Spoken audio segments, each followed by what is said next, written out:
Nous entamons un chapitre de l'histoire qui me fait réaliser que nous devrions tous, vous, moi, Mamie Sadié, mon grand-père et mes parents, montrer à nos proches combien nous les aimons tant qu'ils sont encore là. Parce qu'on ne sait pas de quoi demain sera fait.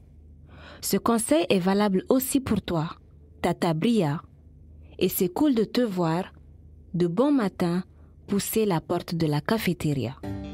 C'est Papy m'a dit qu'il va être content. Espérons que ton geste soit désintéressé. L'histoire raconte qu'une reine transperce les cieux par sa stature dans le Guéra, et vers elle montent les incantations féeriques de la cantatrice El Jima. Ici, on se touche avec le sourire et on compatit dans le silence, et on sait que l'hospitalité anime les couleurs de notre existence. Chez moi, nous avons les mêmes légendes de géants et l'ingéniosité architecturale du peuple Kotoko. Être enfant de Toumaï, c'est la fierté d'appartenir à ce style de vie Sao, le risque d'avoir le cœur brisé, mais d'aimer quand même plus. Bonjour, papa. Bria, tu viens donner un coup de main à ton vieux père? Non, je dois rejoindre des amis en ville. Mais je me disais, tu sais, et si on organisait un truc ensemble à la cafétéria, papa? Ça va, papa? Toujours. Tu es sûr? Tu devrais peut-être rentrer, te reposer. Roland n'est pas là. Je lui ai donné sa journée pour son rendez-vous au centre de santé. Il doit renouveler son traitement. Mais ne t'inquiète pas, ma fille. Tu voulais quoi? En fait, Ma tante hésite à dire à Papy Madi qu'elle a besoin qu'il lui rende un service. Elle voudrait qu'il offre un déjeuner gratuit à ses fans qu'elle a rendus malades. Et oui, son problème avec les abonnés de son blog n'est toujours pas résolu. Elle est passée de 16 220 abonnés à 2 341 pour être exact. Pour l'instant, ce chiffre est constant, mais il se peut qu'il ne le reste pas longtemps parce que Tata Bria est inactive sur les réseaux depuis l'incident. Elle ne partage plus rien et se connecte uniquement pour lire les mauvais commentaires et compter le nombre de désabonnements. Pas sûr que mon grand-père ait assez de force en ce moment pour qu'il organise ensemble une rencontre avec les fans qui lui restent encore. Papa, tu devrais peut-être te reposer. Ça va. Je t'écoute. Tu es sûr? Parce que là, on ne dirait pas. Ça suffit, Bria. Si je devais me reposer à chaque coup de fatigue, plus personne ne me verrait à la cafétéria. Mais... Si tu tiens tant à ce que j'abandonne mon poste, eh bien, prends ma place. Rien ne me ferait plus plaisir. Je sais, papa, mais tu connais déjà ma réponse. L'espoir fait vivre. Bon, j'y vais. Tu ne voulais pas me parler? Aïe, non, ça peut attendre. Ramène-moi des épices si tu en trouves. Mon grand-père est le premier à répéter qu'il y a un temps et un âge pour tout. Mais regardez-le faire. Il se prend pour un jeune homme. Ma tante a bien raison de s'inquiéter. C'est le début des fortes chaleurs au Tchad et tout le quartier adore consommer les bons jus locaux de mon grand-père pour se sentir mieux en cette période. C'est bien pour les affaires, mais qui dit plus de clients dit aussi plus de travail. Et à son âge, il devrait faire attention, car la santé ne s'achète pas, alors que la cafétéria, elle sera toujours là.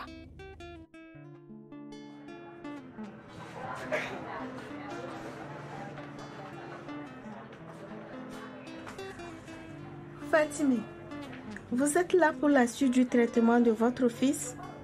Oui. Maman et mon enfant sont avec la responsable des centres de santé. J'attends qu'ils finissent. N'oubliez pas que ça ne doit pas s'arrêter ici.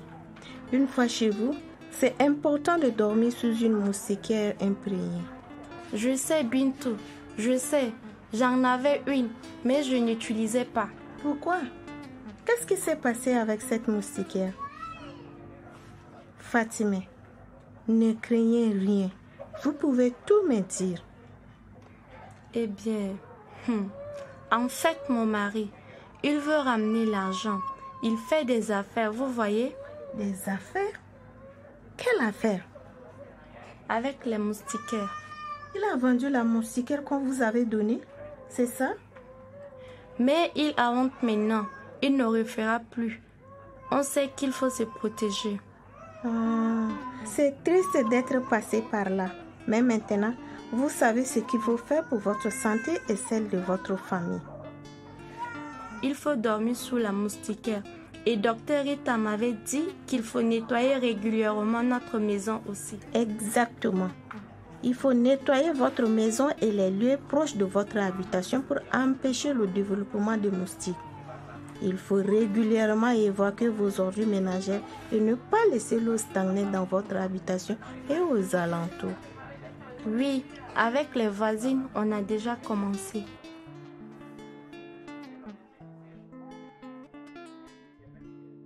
Vous avez de la chance d'avoir un petit garçon aussi courageux, maman. Il tient ça de son père. Qu'est-ce que vous croyez? C'est bien. Je vais prendre sa tension.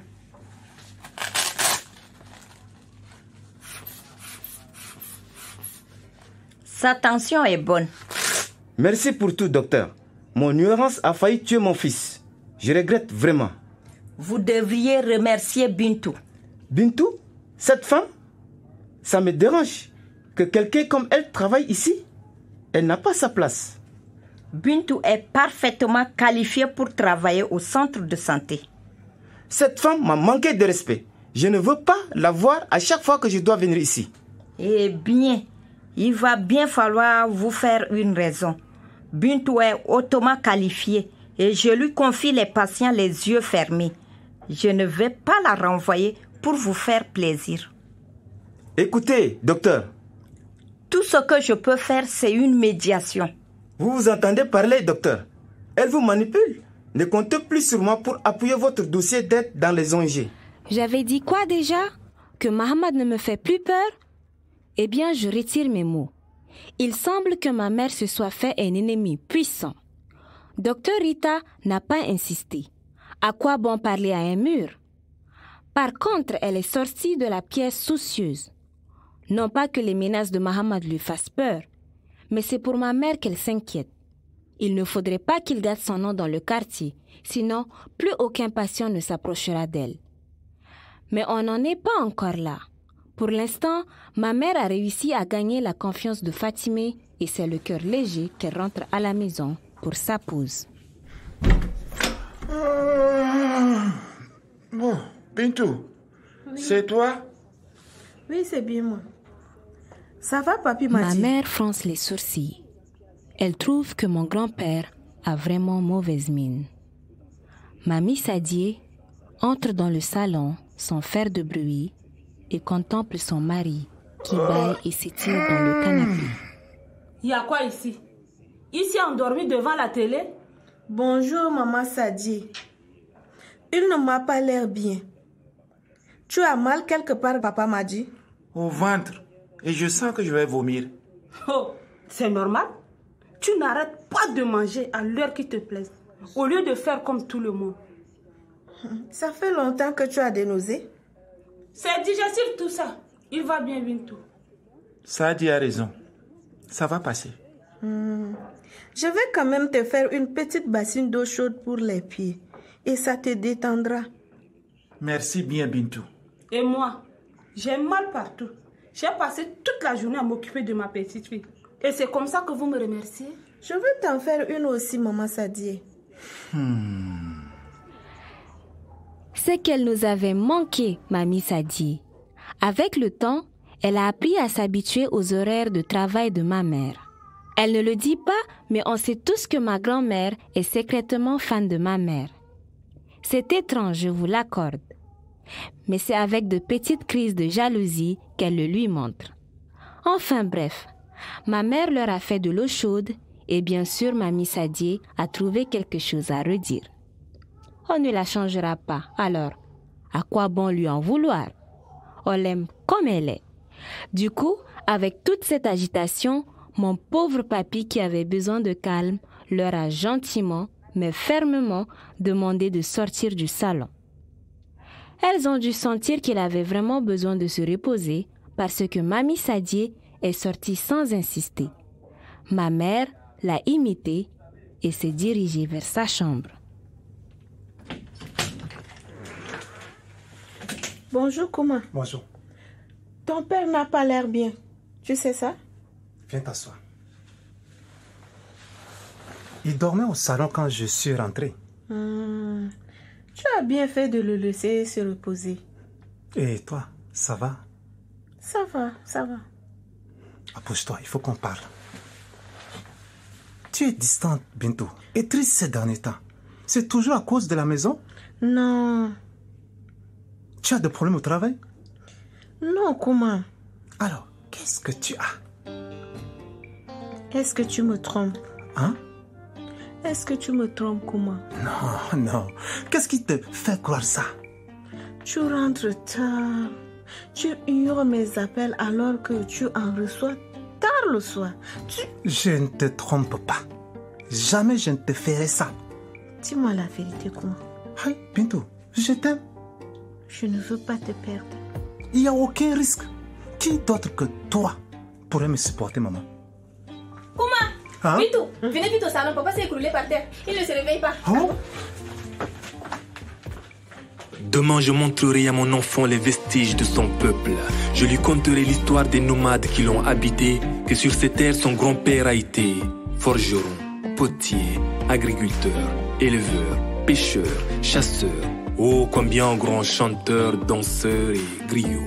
Il saura que le peuple des Sao brûle d'espoir fougueux. Le peuple des Sao se laisse surprendre comme à chaque fois. Le peuple des Sao reprend du poil de la belle comme à Aouzou autrefois.